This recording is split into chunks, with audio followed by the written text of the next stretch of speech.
Hey there, I'm Sam Peterson. I am an old gay trans man with bad teeth and I love knives, and I'm not here to rate them, tell you about the newest, the bestest, the fastest, the bowest. I'm here to queerly share my queer love of knives with you.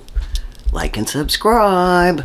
Alright, today I'm going to talk about, hi, how is everybody? I feel like I just burst out. I am sort of bursty.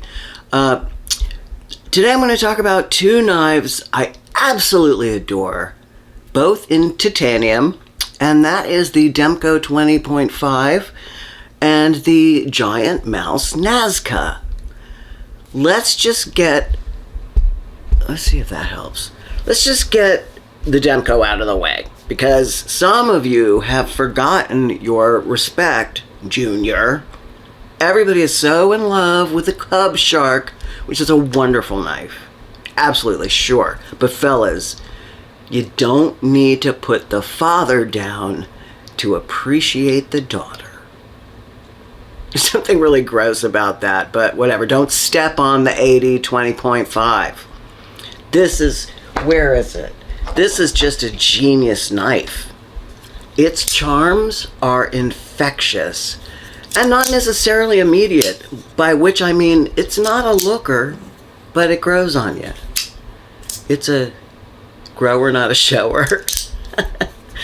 It grew on me to the degree that I became obsessed with getting one. Absolutely obsessed. Since then, I have had and sold a couple of these, one in G10, one in titanium, and I miss each one. But this guy came up on the secondary market exactly when somebody handed me cash for my birthday, so I snagged him. I mean, when the universe clears away, you just gotta do what it wants, right? I mean, the Demko 25 plays with you. When you interact with this knife, it feels joyful. Like it is also having a good time being fidgeted with. Like it's participating. That is why this knife is special. The Cub, for all its charms, I don't know if it plays back. I don't have one in my hand, so I don't really remember, but it is a little petite to play back. The Demko 20.5 is like a female pit bull. Smart, friendly, territorial, lovable, sharp, and will take off your hand if you mishandle her. I have never met a female pitty who wasn't sharp as a tack, and a mate, a boy, who wasn't equally as dumb and friendly. Let's say that. I got the version with the highly desirable textured titanium. I don't know why this version is so much more vaunted, so much more sought after than its flatkin. I mean, okay. I love the flat titanium version. I guess it is a tad slippy, but that's what mods are for. And speaking of future mods, the next knife, admire this while you can, because I'm leaving you with this. Speaking of future knives, this knife I totally manifested. I found it on Giantmouse's website, and I knew immediately that I had to have it. It is such a badass blade. Look at this thing. The Nazca. The Giantmouse Ace Nazca. Named after those spooky hieroglyphics that are found in the hills of Peru, and they're carved across acres of fields and rock. Nobody knows how they got there. Some of the carvings look a little like extraterrestrials, so shall we say.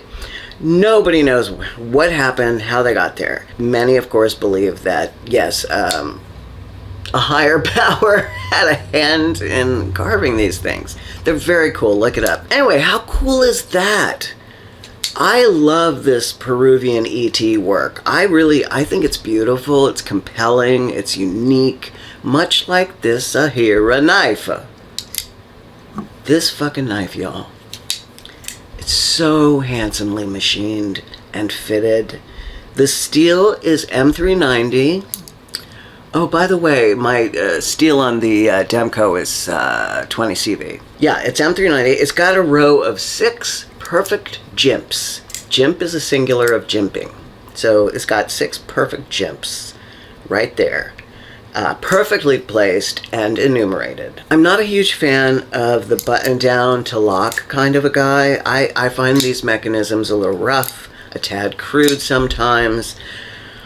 I wish this was a liner lock because I wish every knife on the planet was a liner lock. I gotta say though, this is smooth as a relaxed nipple. It fits the build. I wish there was a tad more attention to the really super fine details. Like some of the metal does not have that Italian roundness that I love about Giantmouse and other Italian made knives. They kept the top blade, they didn't chamfer it really, and that's fine because it fits with the aesthetic, honestly. Back here towards the lanyard hole, it's a little sharp, and so it digs into your hand when you go to, you know, pull that down. Anyway, it's a very fine detail. Like, it is chamfer. They did go in and chamfer it. It's just not enough. It's just pointy. But this spointy blade and killer aesthetic says, suck it up, sugar puss, because we are going to have adventures. That's what kind of knife this is. It is a blade made for stabbing, and that makes it sexy. Yes, there, I said the thing out loud that we all have been thinking. Lethal weaponry is often inherently sexy. I'm not a tactical guy. I'm not a gun guy, but I recognize the frisson of danger that knives like these bring. I haven't had the opportunity to use it much, so I've been spending a lot of time on Canva creating different skins for it, for using that Nazca art outline, the artwork. I think that Mesoamerican art in particular is amazing, and also has a branch with a slightly sinister vibe, you know, slightly dangerous. There's a lot of spiders and skulls and snakes and death gods. And who doesn't love a death god? Incredible headdresses. I'm hoping to incorporate some of that art onto this knife, which is desperate for some modding. If you haven't had the opportunity to hold and fidget with an AD20.5, by all means find a friend with one and just try it out. You'll see what I mean about it wanting to play back. Or I could be having a psychotic break. This knife is alive. Hey, and no shame or shade to people with mental illnesses. I happen to suffer chronic depression and general anxiety disorder and PTSD. I have nothing to say about other people's mental illnesses, so there you go. Finally, the Nazca is a very particular blade. I can't imagine a run on this knife. It's too personal. It's too private. It's too weird. This knife, the knife world can be kind of conservative, hence the appeal of the Civivi Elementum, the Kaiser Drop Bear, anything by Ray Laconico.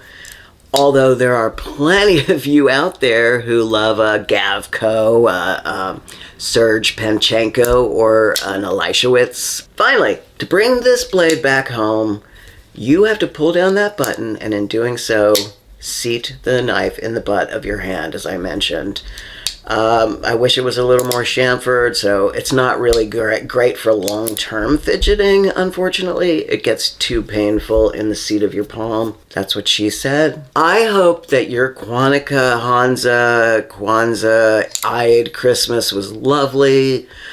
I stayed in bed and wrote this on the 25th. I was just grateful for another day to sling a knife back and forth, in and out of its scales. Love ya. See you later. Bye. All right.